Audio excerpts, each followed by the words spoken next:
بسم الله الرحمن الرحيم الحمد لله نحمده ونصلي ونسلم على رسول الكريم. We are going to talk about evolution inshallah and the Islamic understanding. The subject we are about to discuss is probably the most researched and debated in the academic and religious world. The breadth and depth of evidence presented is hailed by many to disprove the existence of an almighty power, God or Allah. But in fact, the opposite is true. What I am about to show you and discuss with you is the Islamic understanding of creation and the Islamic understanding of evolution. It's a big topic, but summarized as best as we can. And the beauty of this is that we shall be using the same evidence to show that Almighty Allah exists, the same evidence to show that He has created this universe, the same evidence to show that He sustains it, and that He in fact nurtures life and allows it to adapt and allows it to flourish. Yes, that He has created life in such a way with the genetic algorithms it needs so that it can indeed evolve and it can indeed thrive. But it evolves up to a limit and not beyond. And this He has shown us time and time again. The creation of man is special, there is no doubt. And this we shall also show inshallah. And whilst showing this Islamic understanding, which we will back with the modern scientific evidence, we shall also be supporting this with the relevant and the powerful and the beautiful verses of Allah's word, the Holy Qur'an. And thus we shall inshallah see the jigsaw of the questions of evolution, of creation and God or Allah be put together into a correct and a balanced picture. So we begin 2,000 years ago. The early Christian church dominated science and philosophy and thought for hundreds and hundreds of years. And there was nothing better at that time. But over the centuries, as scientists began a critical, a clinical, and an impartial study of the world around us, legitimate questions began to be raised and began to be asked. How did God actually create this universe? Surely it was not as the Bible explains. Surely not in a few days. Did God really create every single species and place them on this earth separately? What about the fossils that we have found to show other intermediate species? And the ultimate question that now people dared to ask: did God create life? And are we, mankind, are we really from God? If the animal world and its evolution is telling us one thing, that nature evolves life, then can we extrapolate this to include humans? And thus began the intense scientific discussions and the challenges against the long-held beliefs of the Christian church. And in this we find that the church would eventually yield and never recover. And the distrust and even hatred of theistic teachings began to be one of the unwritten tenets of modern scientific beliefs. You cannot really be a scientist and be religious at the same time. And this is still true today. In fact, it was not just Charles Darwin and Alfred Russel Wallace who put the question and the concept of evolution, but others also asked these questions and tried to answer them, such as Jean-Baptiste Lamarck in the early 19th century, and he proposed the transmutation of species many years before Darwin had formulated his theory, in fact. And there were other theories of evolution floating around the academic world. But Darwin's years of study and empirical evidence that he had gathered led him to publish his account in his now famous book, The Origin of Species by Means of Natural Selection, in 1859. Darwin suggested that new species came about from other species after many thousands of generations and thousands or millions of years of small changes via a process called natural selection. He stated that the fittest and most suited and adapted to their environment survive, and that their characteristics are present in future generations, while the other characteristics not suited disappear. Thus, species adapt to their environment, and eventually the changes from the original parents millions of years ago are so great that they cannot interbreed with their original ancestors or their contemporary cousins. Thus, a new species has emerged, eventually unrecognizable with its parent species. And as an example, we can look at the finch. It's a bird from the island of the Galapagos, and they are called the Galapagos finches, all regarded as different species, but from the same origin. A group of ground finches which Darwin assessed and his colleagues looked at, but each found on separate islands and adapted to that particular island and those particular circumstances and environments. And they adapted through how they fed. The large and powerful beaks for breaking seeds and the smaller beaks for eating insects and worms. These are the original drawings, in fact, by John Gould in 1845, who was one of Darwin's scientific colleagues. The large ground finch, the medium ground finch, the small tree finch, and the green warbler finch, each one clearly adapted to its surroundings, and their successful genes passed down through the generations, so cementing the necessary changes.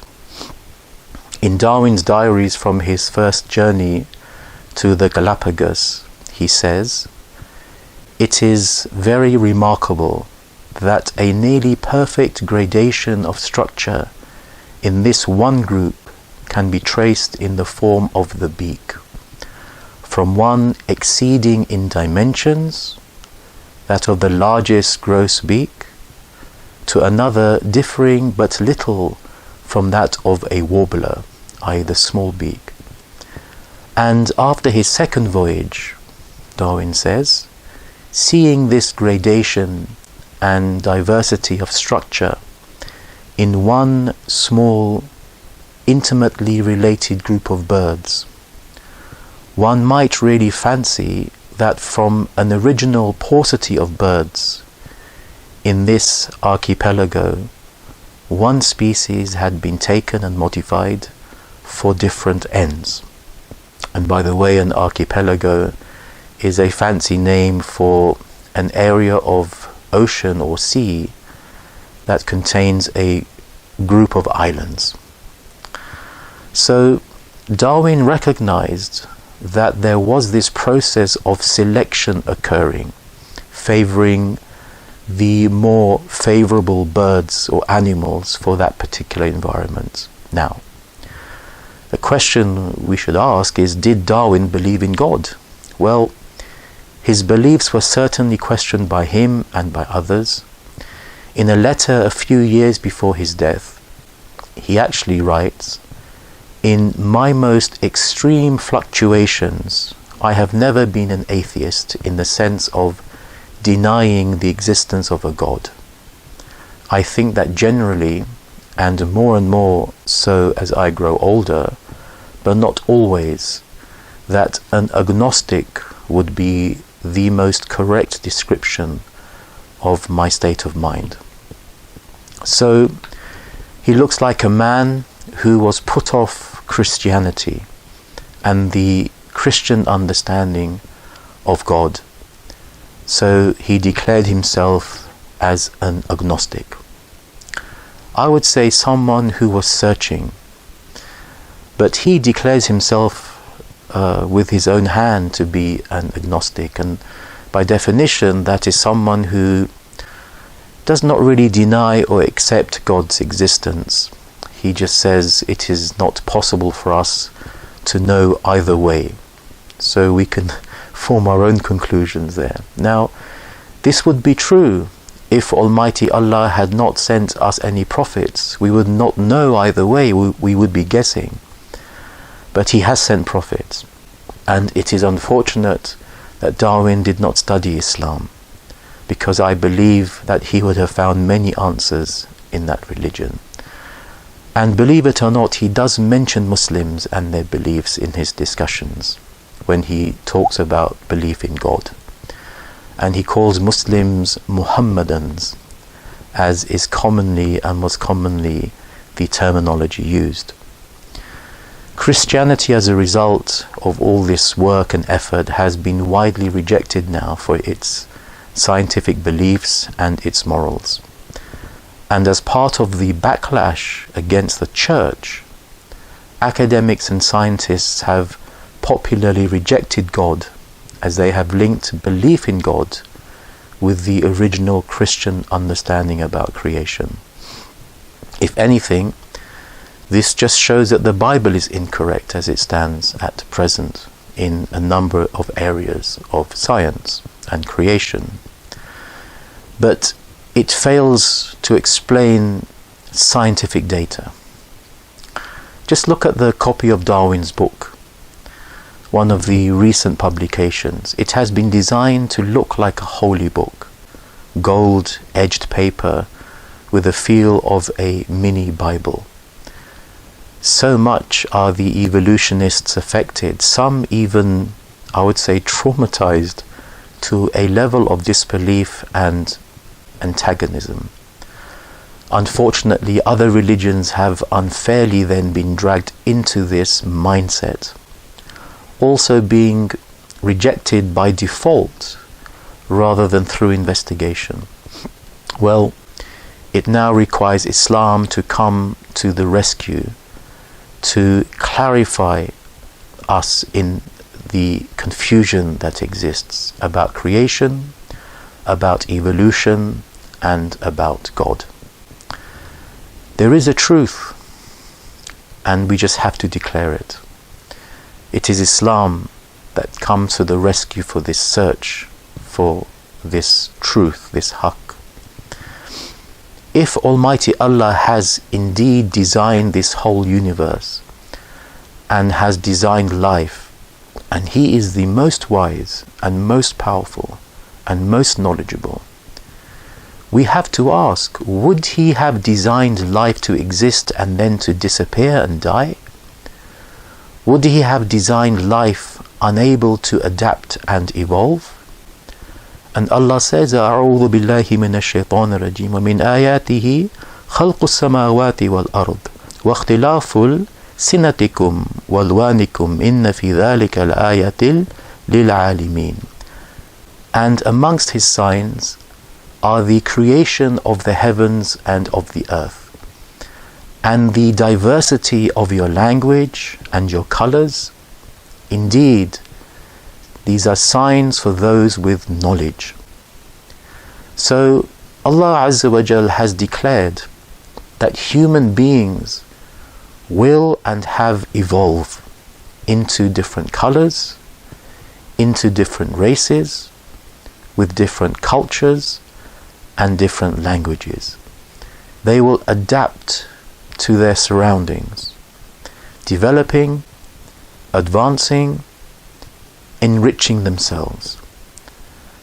On one level, those with lighter skins who live in the less sunny areas, and darker skins in those areas where you have more sun, for protection against the fierce ultraviolet rays of sun.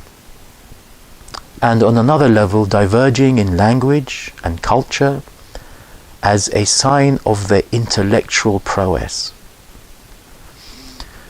And by reflection upon this, we can also realize how Almighty Allah has allowed and enabled life to flourish in this world and to adapt.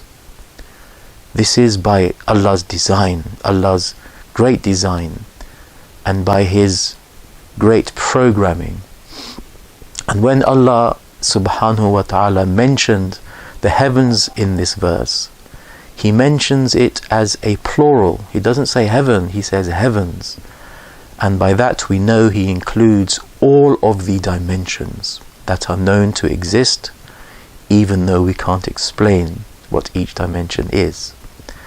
And our universe is just one small part of this creation. The very start of creation, as we know it, the Big Bang, the beginning, time equals zero, it is in the Holy Qur'an. أَوَلَمْ يَرَ الَّذِينَ كَفَرُوا أَنَّ السَّمَاوَاتِ وَالْأَرْضَ كَانَتَا رَتْقًا فَفَتَقْنَاهُمَا وَجَعَلْنَا مِنَ الْمَاءِ كُلَّ شَيْءٍ حَيٍّ أَفَلَا يُؤْمِنُونَ. Do not the unbelievers see how the heavens and the earth were joined together and then ripped apart, and we made every living thing from water? Do you not then believe? So the Big Bang started from a singularity where all matter was together in one small point, and then it was ripped apart or forced to expand into what we see now. And the universe continues to expand. And also Allah Azza wa Jal says how life was created from water, something which we know now to be the case, both as a requirement for life. You can't have life without water, and possibly also as to its origins. It's there. And it's a message to the unbelievers whom Allah Azza wa Jal knows will lead the discovery of His methodology, which He has carefully concealed except for those who are curious and those who investigate. وَإِذْ قَالَ رَبُّكَ لِلْمَلَائِكَةِ إِنِّي جَاعِلٌ فِي الْأَرْضِ خَلِيفَةً قَالُوا أَتَجْعَلُ فِيهَا مَنْ يُفْسِدُ فِيهَا وَيَسْفِكُ الدِّمَاءَ وَنَحْنُ نُسَبِّحُ بِحَمْدِكَ وَنُقَدِّسُ لَكَ قَالَ إِنِّي أَعْلَمُ مَا لَا تَعْلَمُونَ. And remember, when your Lord said to the angels, indeed, I will make upon the earth a successive authority. They said, Ya Allah, will you place upon it one who causes corruption and sheds blood while we declare your praises and sanctify your name? Allah says, indeed, I know that which you do not know. So this verse talks about the design of Almighty Allah, that man is special, specially created, specially appointed on earth to obey and worship Him, and he may obey and he may not obey. إن مثل عيسى عند الله كمثل آدم خلقه من تراب ثم قال له كن فيكون. Indeed, the example of Jesus to Allah is like that of Adam. He created him from dust, i.e. from clay, and then he said to him, be, and he was. So here, Almighty Allah talks about the building blocks of Adam alayhi salam, of humanity, using the material of the earth. The exact mechanism is mentioned in the ahadith, but there, it talks about the different characteristics of humanity that we find are all present within the creation of Adam alayhi salam. And in modern times we understand this to be our genetic makeup, which produces different characters and personalities of the human race. فَإِذَا سَوَّيْتُهُ وَنَفَخْتُ فِيهِ مِنْ رُوحِي. And when he made man stand upright, he gave him life, he breathed into him of my spirit. So the soul of man is proven to be special, and this we can call the divine spark, where Almighty Allah says that he breathed into man from my spirit. And we should understand from this that there is a divine connection to the soul of man which the Almighty has made special. And Allah has a special connection with all of us as a result. Almighty Allah does not talk about men evolving from other animals or other species, but He describes a very special creation in the creation of mankind, and a very special process made from the material of the earth, a unique soul, a distinct and special species, full of wonder and full of potential, full of insight, light and spirituality, full of mystery and full of amazement, a free will to do good or not to do good, to believe or not to believe. وَمَا خَلَقْتُ الْجِنَّ وَالْإِنسَ إِلَّا لِيَعْبُدُونَ. I have not created the jinn and the man except that they worship me. And this answers the question, why? Why are we here? Which is asked by everybody. Why have we been created? And it's a question scientists and evolutionists, they refuse to answer. Their answer is actually, there is no answer. My friends, I would say that is a cop-out. You have spent generations studying the understanding of life and universe, billions of pounds of researching, collecting data, analyzing, explaining, proving, and then refusing to come to any conclusion. Remember when we were doing our experiments at school, our basic science experiments, it was drilled into us, method, results and conclusion.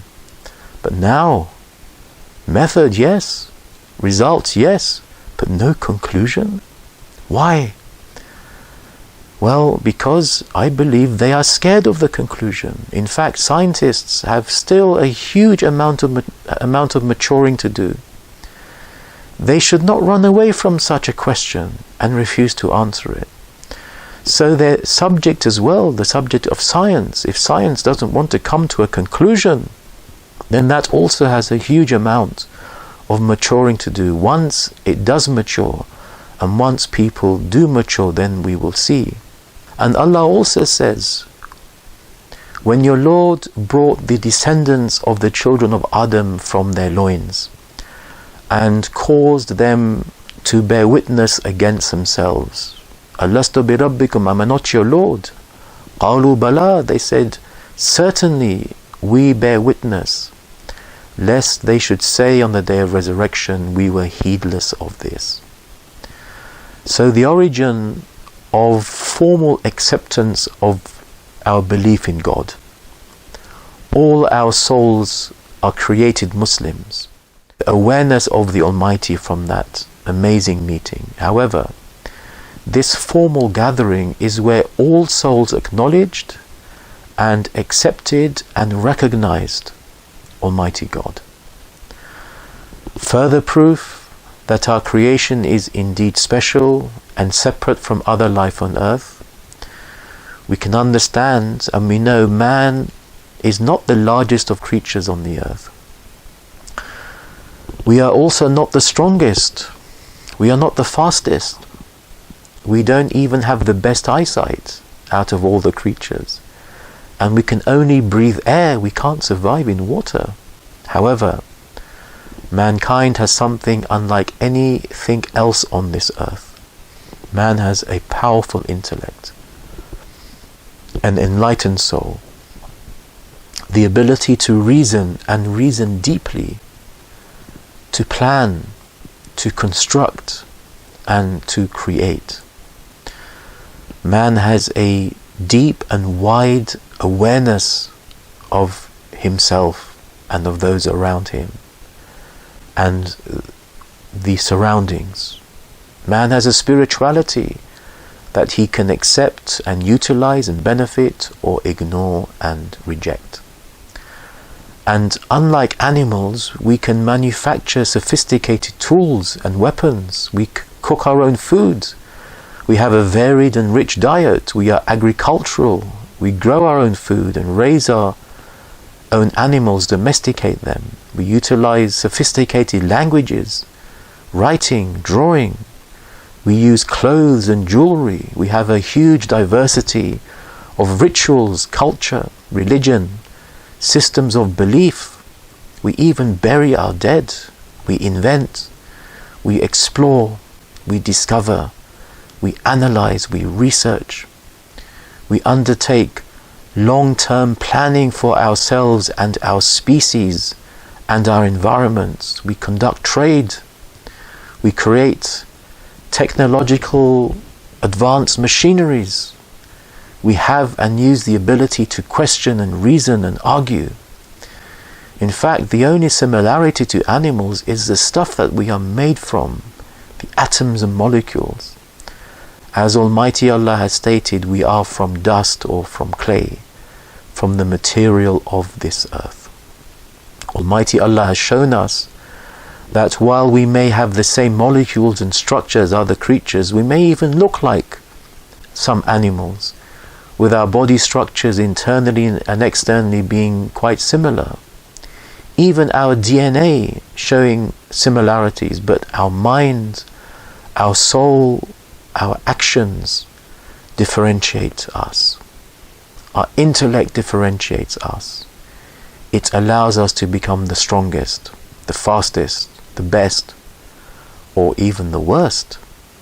It allows us to reshape the earth to such an extent that it can even be considered a new geological period, the effect man has had on the earth. Humanity has now spread to every corner of this fragile planet. Man has reached the deepest of the oceans, the highest of the mountains, even walked on the moon, and landed on other planets, and landed on the moons of other planets. Our spacecraft have even left our solar system. Our abilities and our achievements are amazing as a species, unrivaled, unchallenged.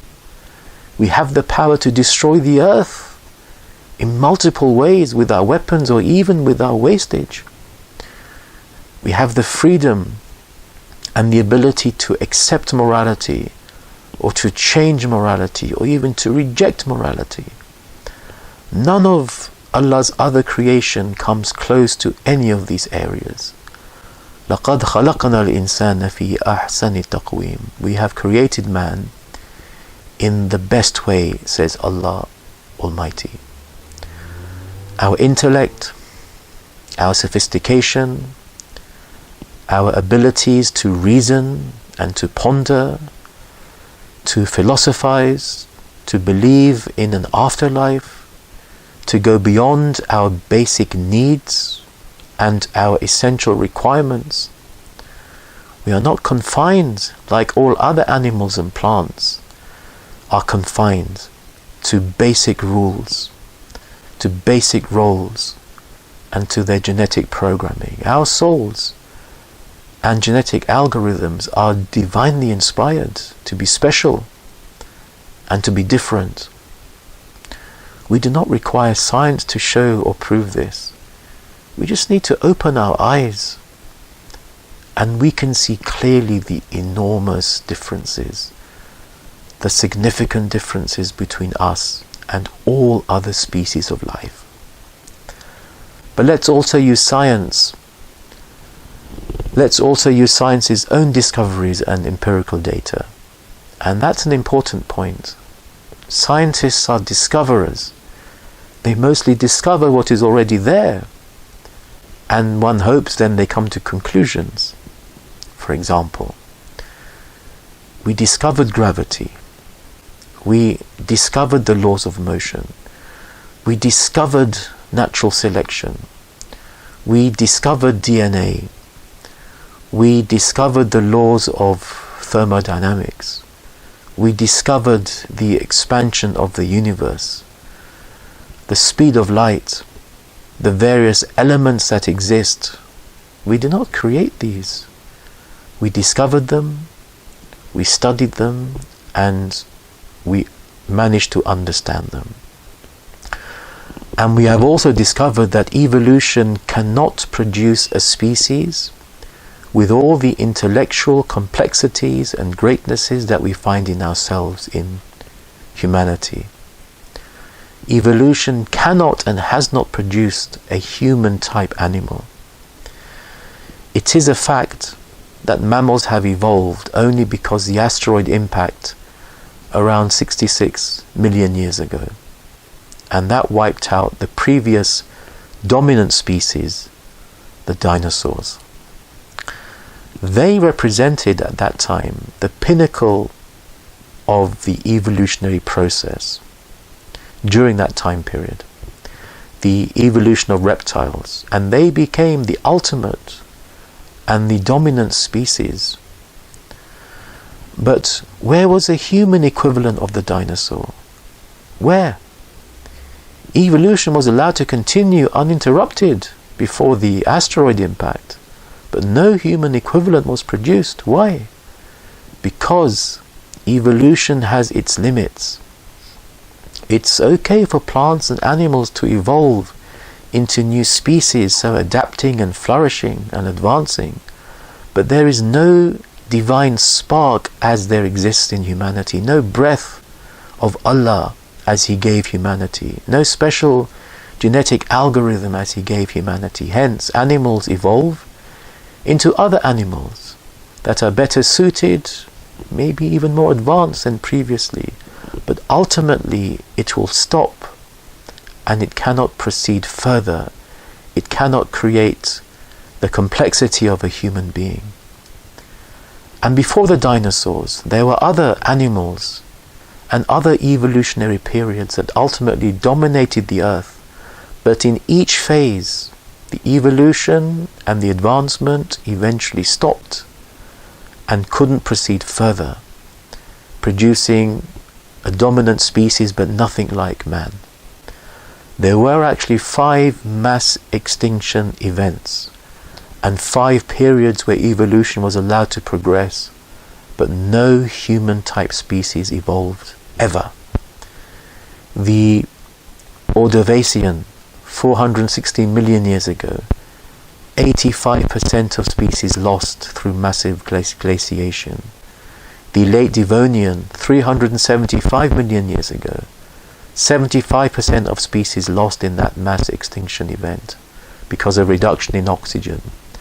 At the end of the Permian, 250 million years ago, 96%, can you imagine, 96% of species lost due to massive volcanic events and a huge rise in global temperatures. The end of the Triassic, 200 million years ago, 80% of species lost, another massive volcanic event and a mass extinction event. And the end of the Cretaceous, 66 million years ago, 76% of all species lost as a result, as we know, of the asteroid impact that wiped out the dinosaurs. And with each extinction event, the dominant species was destroyed, and evolution started again, creating another dominant species. Then it too was destroyed, then another dominant species, but never a species like man. Only different types of animals evolved with their limitations, and they could not go beyond their basic programming, which is to eat, to reproduce, and to die. Any sophistication was always within these limits and boundaries, and within their basic requirements to live, to survive, and to reproduce. And who created these limits and boundaries? Almighty Allah. He put the rules of evolution and natural selection into place. He decided and determined. He got the earth ready for humanity. And then he preserved the history of his design and the evolutionary processes and the mass extinction events and the history in our DNA and in fossils, so that when man's intellect advanced sufficiently and his science advanced sufficiently, he knew that we would realize this amazing journey of life on earth. But while man has realized this amazing journey, man refuses to come to a conclusion. Such is the immaturity and such is the arrogance. That's not science. That is rejectionism. That is kufr. It is disbelief of what is clear and what is obvious. Do we seriously have to die before reaching a conclusion? The evidence shows that if correct, natural selection has never been able to produce someone like a human with all his intellectual prowess, his awareness in spirituality and abilities. And this experiment has been running now for over 500 million years, 500 million years. And after all this research, all this study, all this money, even now, there is no established and agreed link between man and the animals. Which species has man evolved from? No answer. And that is what is infamously called the missing link. And it is still missing. You know why? Because there is no link. It doesn't exist. Despite the pretty drawings people have made up of apes becoming man, these are guesses and these are lies. They are hopes and dreams of atheists. Apes have evolved into apes, monkeys into monkeys, baboons into baboons. Yes, more advanced monkeys, more advanced baboons, but still apes and monkeys and baboons. If you look at any text which addresses this question of this missing link, you will find words and phrases like, it is likely derived from, or it is suggested, or it is claimed, or it has been argued. And believe it or not, even computer modeling suggests. This is both sad and it is true.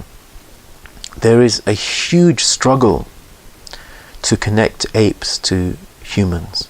And by the way, Almighty Allah does make a connection between humans and apes.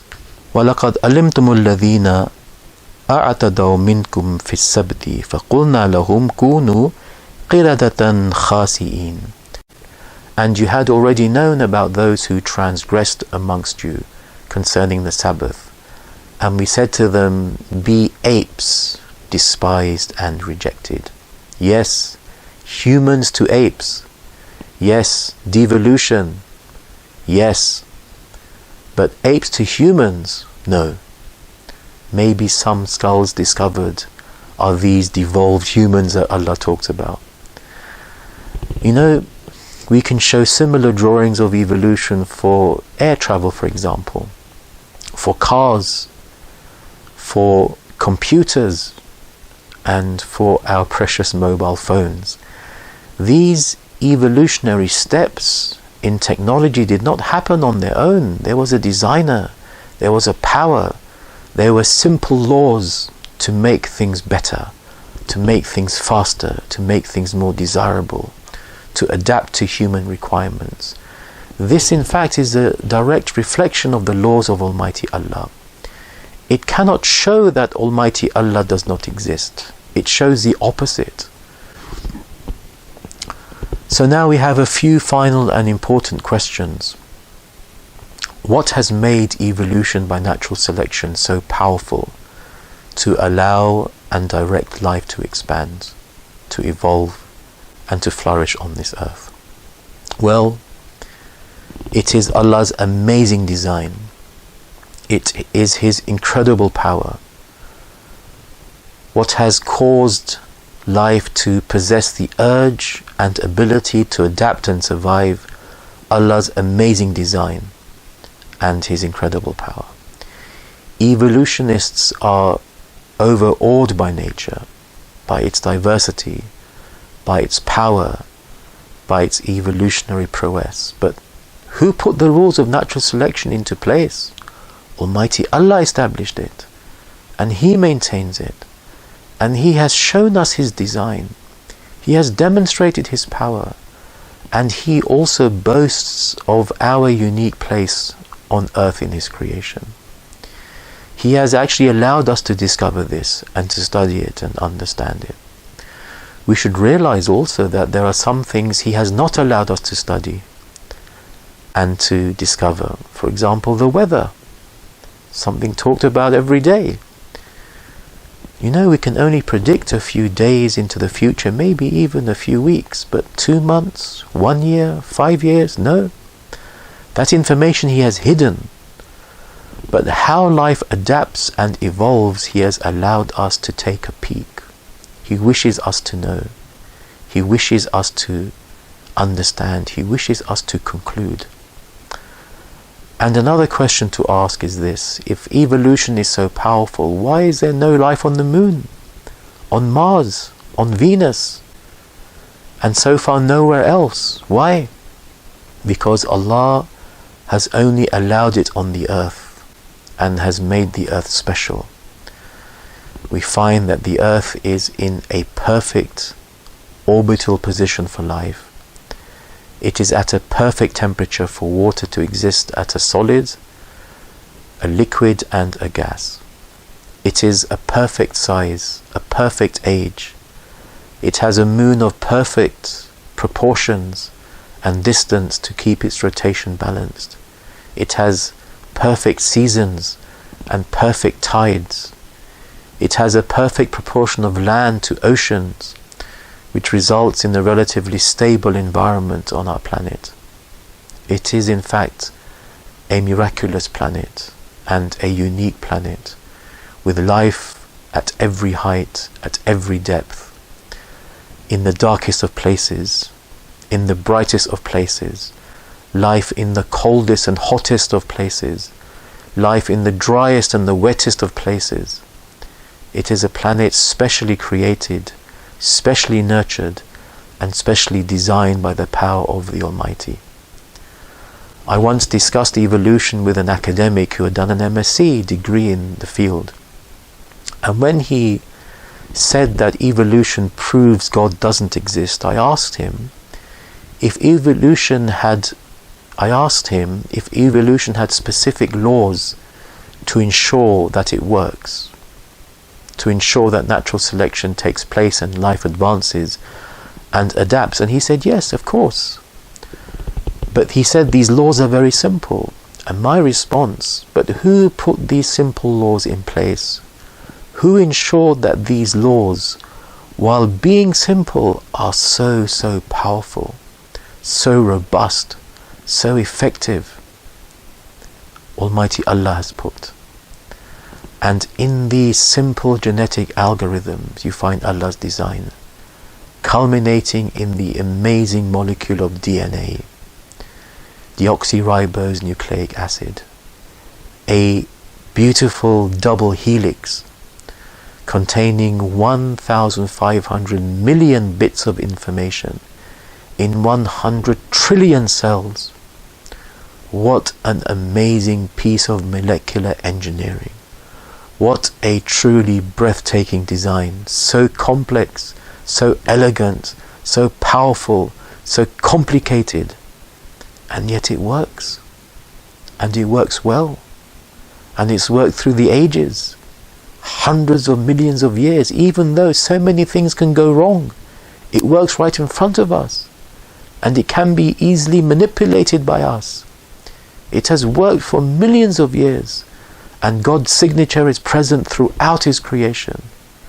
Like this, it is clear for those who wish to see it, but so many have seen it and they have rejected it. And this is disbelief, which we call kufr. In fact, disbelief in Allah is also actually an interesting subject.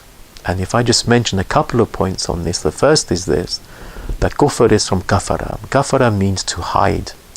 So in effect, a person is hiding their belief. Deep down, all believe in God but reject Him and reject His laws and His commandments.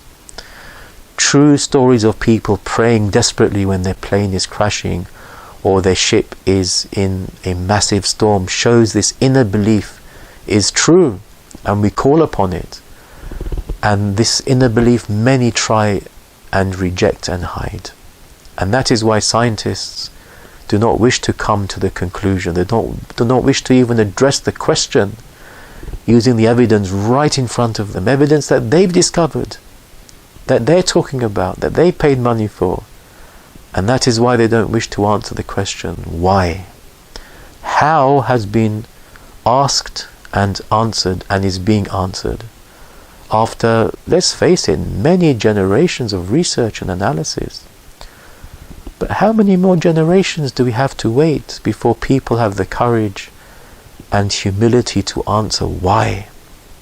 Well, Almighty Allah has told us. He has explained to us. He has shown us. His signs are everywhere.